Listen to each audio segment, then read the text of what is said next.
ni Ombudsman Carpio Morales. Para sa prosecution, ano ang trato ninyo dito sa lahat ng ebidensyang lumabas? Ang mga ebidensya po na ito ay napakahalaga dahil mismo, ang sabi po ang paulit, kung natatandaan ko, 2 beses na sinabi kahapon ni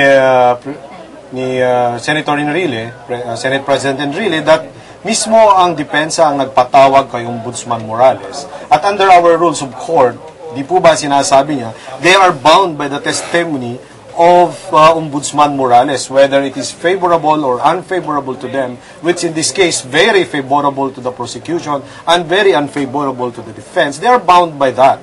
So they could not anymore deny whether these are hearsay, whether these are illegally obtained or not.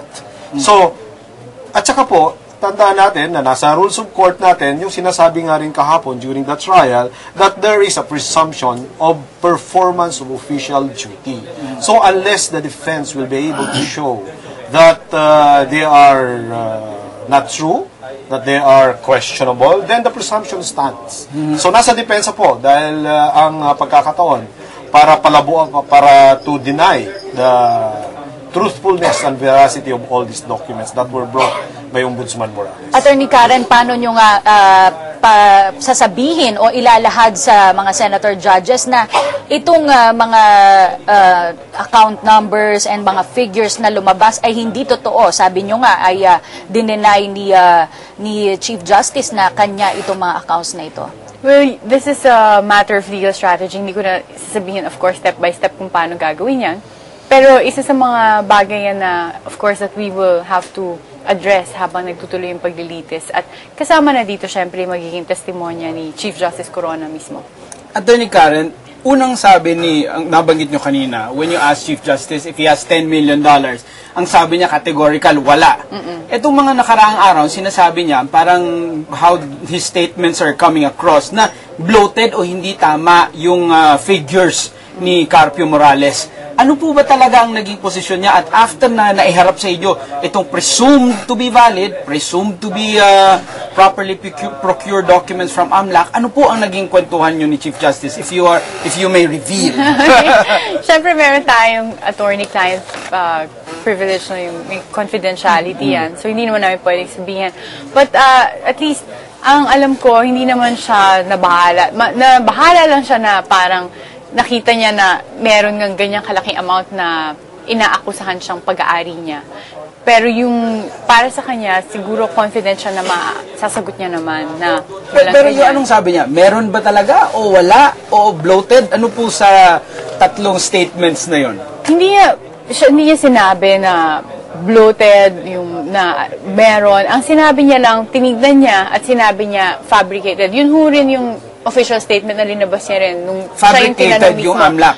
Fabricated. Parang sabi niya, web of lies, diba yung term na ginamit niya.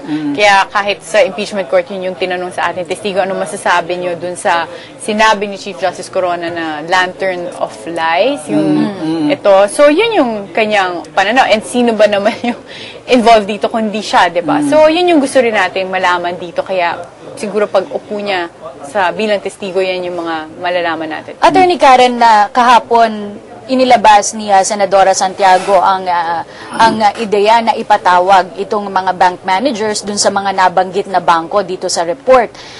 Kung talaga pong walang bank accounts na gano'n si Chief Justice Corona dun sa mga bangkong nabanggit, balak bang ipatawag ng depensa itong mga bank managers na ito? Siguro maaga pa para magsabi na yan yung gagawin ng defense. Tinitignan pa kung ano nga yung paraan, kung paano tignan yung either validity, authenticity, veracity ng itong mga documents na to.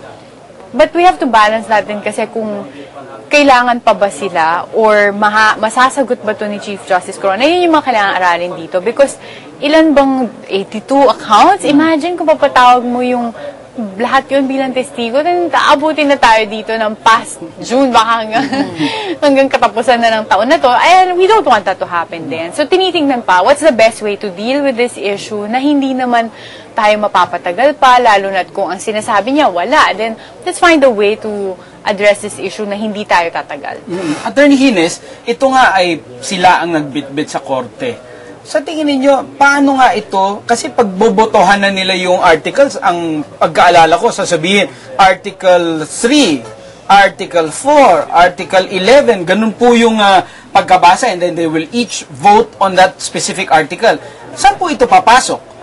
This is an issue brought by the defense, not part of prosecution evidence. Ano po yung interpretasyon when it comes to voting? Ito po ay magiging part ng ebidensya ng prosecution. Kung matatandaan ninyo, ang prosecution ay nagmarka ng mga AMLAC reports.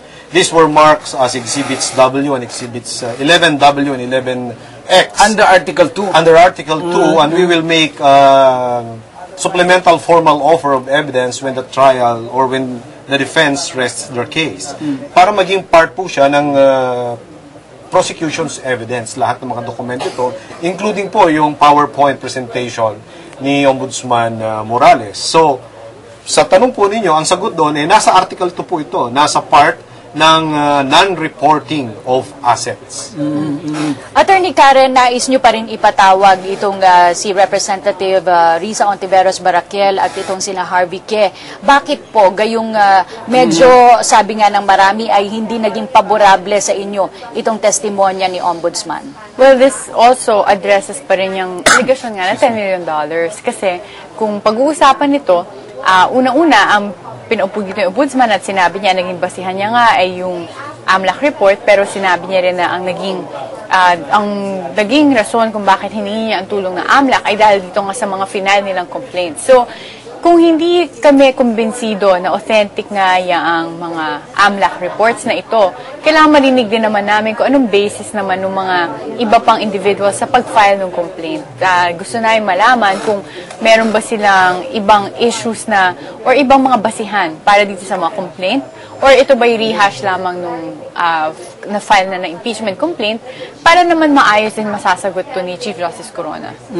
Nasasabi pa po ninyo, Attorney Karen, in previous interviews and other spokespersons na merong ibang taong pwedeng tumulong na patunayan. Pero itong tatlong testigo na naipresenta nyo, the clerk of court, the sheriff, and itong si Ombudsman Carpio Morales, mukhang merong characterization na nagaganap dun sa pamilya, kay Mrs. Corona, at ngayon kay Chief Justice Corona. Yung characterization na yun, sa tingin niyo po ba, meron bang ibang makakapsagot? O si mismo Chief Justice na lang or si Mrs. Corona? Well, I'm not clear as to what characterization you're talking about, but kung sinasabi mo yung mga issues siguro na lumulutang. Hindi, ang ibig sabihin, Attorney Karen, yung tumatatak na imahe. Okay. Yes. Dahil dun sa ebidensya, hinggil kay Mrs. Corona, sa kanyang anak na si Carla, at saka kay CJ Corona. Well, kung merong masamang imahe na tumatatak sa publiko, maigi na siguro na nalalabas yan nga habang ibang testigo yung umuupo. At ang mahalaga dito na by the time umupo si Chief Justice, masagot niya lahat yan para naman makita natin yung tunay na pagkatao niya by having him dyan na nagsasalita, na nanunumpano. Yung maganda na nailabas na lahat yan para through other witnesses. Pero ang kailangan nating tandaan dito, katulad nung sa Basa Guidote, yung only reason bakit nasama tong issue na to, na nagkaroon patuloy sa media nung mga feature dun sa Basa family, it's more of just because of the entry in his SAL and naumutang po yung mag-asawa dun sa Basa Guidote Enterprises. So, yun yung mga issues po na wala nang kinalaman dito sa actual impeachment complaint na more of tumatatak sa isipan ng tao just because nalalagyan po ng spin outside of the impeachment court sa media o sa mga periodiko. Kaya siguro maging malinaw din dapat tayo na kung ano ba talaga yung issues na hinaharap dito sa loob ng impeachment court in accordance with the impeachment complaint. Pero ang maigi dito ay by the time umupo si Chief Justice po ay nandyan na lahat ng issues para masagot niya sabay-sabay. Mga kaibigan, nakikita po natin ang live feed mula sa loob ng Senate Session Hall. Nakikita po natin ang pagdating ng iba't ibang mga miyembro ng mga civil society groups. Si Wanna Change, yan po sa inyong TV screen. Kanina na mata natin si Father Ed Panlilio. At si mismong si Miss Ontiveros ay nakaputing dumating sa Senado. Mukhang handang-handang harapin ng itong civil society groups ang kaso na ito. Pero tanong natin kay Attorney Hines. Attorney Hines, malinaw naman yung mga statements nila sa media na hindi naman bank records ang kanilang hawak, hindi naman solid evidence ang kanilang hawak. In fact, nagsulat sila at ang nangyari pa nga ay nag-investiga, ang nag-fact-finding ang ombudsman. Sa tingin nyo, ano magiging value nito para sa inyo kung meron man nitong mga pag-appear nitong civil society representatives? Totoo po yung sinabi nga ninyo at sa amin ay talagang masasabi natin na hindi talaga sila wala talagang importansya para sa prosecution at handa nga po kami mag-stipulate kung ano man ang iyong offer ng evidence, mamaya ng depensa ay mag-stipulate para mapaaga at matapos na po natin ang paglilitis na ito. Ang mahalaga po, kung babalikan natin, ay ang matagal ng pangako nga ng ating respondent dito na humarap at magpaliwanag. Yun po lahat ang inaantay. Kami, sa prosecution, ang mga tao, at kayo po, di ho ba? Kaya, kung po pwede ngayon, bukas. Kaya lagi pong tinatanong ng prosecution kung kailan nga ba talaga kaharap si Chief Justice. Ito naman, Attorney Hines, isa rin sa lagi naming tinatanong sa prosecution. Nakatakda ba kayong, nakapag-desisyon na ba kayo kung kayo ay magre-rebuttal o magpepresenta ng inyong rebuttal evidence? Gayong sinasabi nyo po, mahalaga para sa inyo itong naging paglabas ng report ng AMLAC. Pero ito naman ay dinidiscredit ng depensa. Sa ngayon po ay maaga pa para sa prosecution na magdesisyon. Sa ngayon ay pinag-aaralan pa rin namin ang posibilidad na magpipresenta ng rebuttal or hindi na. So yan po ay magagawa lang namin pag sila ay nakapag-formal offer of evidence na at bibigyan na kami ng pagkakataong makapagsalita kung magbibigay ng rebuttal evidence o hindi na.